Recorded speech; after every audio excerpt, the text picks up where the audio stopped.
In San Jose, some people are dealing with a sound problem. For decades, they weren't able to hear in their neighborhood, but John Ramos has more on why that's going to change.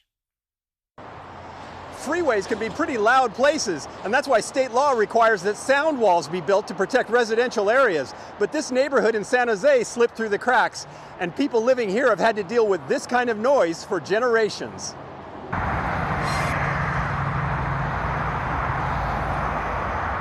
There isn't much peace and quiet on William Street in the Gardner neighborhood of San Jose. It's almost like white noise sometimes. Like it's just background noise that's always there, constant.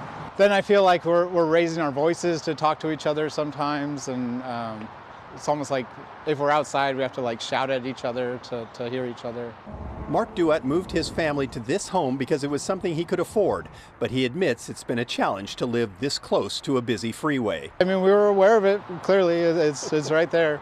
But yeah, it's something we thought was strange because no other neighborhood has a freeway without a sound wall, and especially right next to a school too.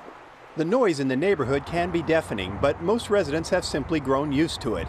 Neighborhood Association President Chuck Cantrell says people's willingness to accept the din may be why it hasn't been corrected. This is neglect. This is benign neglect.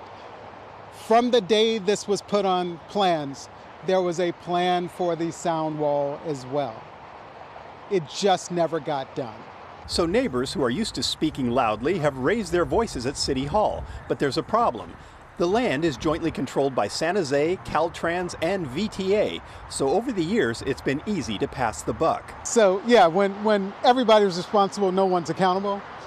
So it just becomes finger pointing and nothing gets done.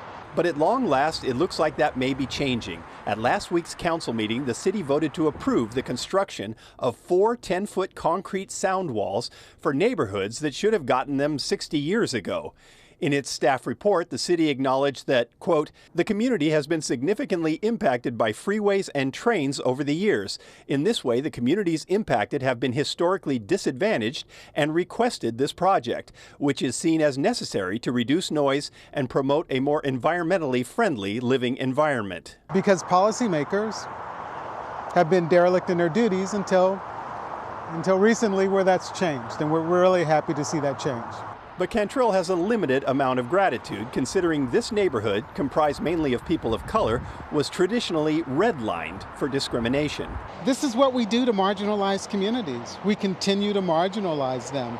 And unless there are people like this community who's willing to consistently stand up and not be exhausted by standing up, we do it.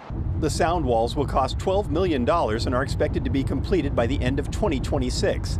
At that point, neighbors can begin to speak more softly, but don't count on it.